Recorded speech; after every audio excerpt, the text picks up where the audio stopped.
सोचो तुमने अभी अभी एक गरम गरम रोटी खाई है, लेकिन क्या तुम जानते हो वो रोटी तुम्हारे पेट के अंदर जाकर एग्जैक्टली करती क्या है? आओ स्टेप बाय स्टेप देखते हैं रोटी का डाइजेशन कैसे होता है।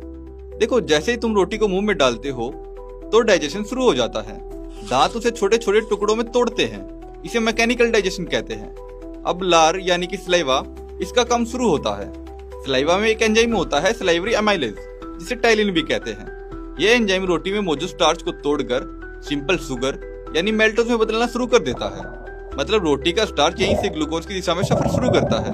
अब ये चबाई हुई रोटी का बोलस निकल लिया जाता है। ये इसोफेगस यानी कि फूड पाइप से नीचे पेट तक जाता है। यहाँ बस मूवमेंट होती है, डाइजेशन नहीं।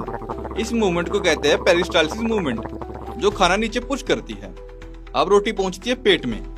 यहाँ पर मिलता है गैस्ट्रिक जूस, जिसमें होता है HCl यानी कि हाइड्रोक्लोरिक एसिड, और साथ में होता है पेप्सिन एंजाइम। यहाँ एसिड होता है, इसलिए सलाइवरी अमाइलेज काम करना बंद कर देती है। अब पेट का पेप्सिन रोटी में मौजूद प्रोटीन यानी ग्लूटेन को छोटे छोटे पेप्टाइड चेन्स में तोड़ता है और पेट इसे एक सेमी लिक्विड में बदल देता है। इसे कहते हैं काइम, यानी कि जो ये आपको पेस्ट जैसा दिखाई दे रहा है, यही होता है काइम। अब ये काइम धीरे धीरे छोटी आंत में भेज दिया जाता है। अब छोटी आंत में होता है रोटी का असली डाइजेशन। यहाँ पैनक्रियास से आता है पैनक्रियाटिक जूस, जिसमें एंजाइम होता है पैनक्रियाटिक अमाइलेज। ये बचा हुआ स्टार्च को पूरी तरह तोड़ देता है। छोटी आंत की दीवार पर लगे एंजाइम्स माल्टेज, सुक्रेज और लैक्टेज इन कॉम्प्लेक्स शुगर्स को सिंपल ग्लूकोज में बदल देते हैं।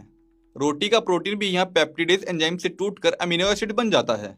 और अगर घी या तेल साथ में था तो बाइल और लाइपेज उसे फैटी एसिड में तोड़ देते हैं।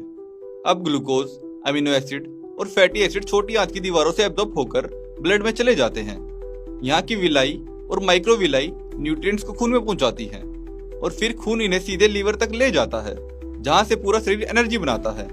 अब रोटी का वो हिस्सा जो डाइजेस्ट नहीं हुआ था, जैसे कि वेस्ट, ये पहुंचता है लार्ज इंटेस्टाइन में। यहाँ पानी और कुछ मिनरल्स एब्जॉर्ब हो जाते हैं और फिर बाकी का बचा हुआ हिस्सा मल के रूप में बाहर निकलता है। यानी कि जो रोटी तुमने खाई थी उसका स्टार्च एनर्जी में बदल गया, प्रोटीन बॉडी रिपेयर में, फैट एनर्जी स्टोरेज में, और फाइबर ने डाइजेशन को स्मूथ किया। तो अगली बार जब तुम रोटी खाओगे तो याद रखना, तुम्हारा शरीर उसे एनर्जी में बदलने के लिए घंटों मेहनत करता है।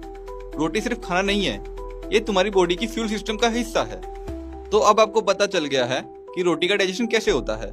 तो अगर आपको ये वीडियो अच्छी लगी है तो वीडियो को लाइक कर दीजिए और कमेंट करके बताइए कि आपको नेक्स्ट वीडियो किस टॉपिक पर चाहिए। साथ में ऐसी और वीडियोस को आप हमारे चैनल पर देख सकते हैं।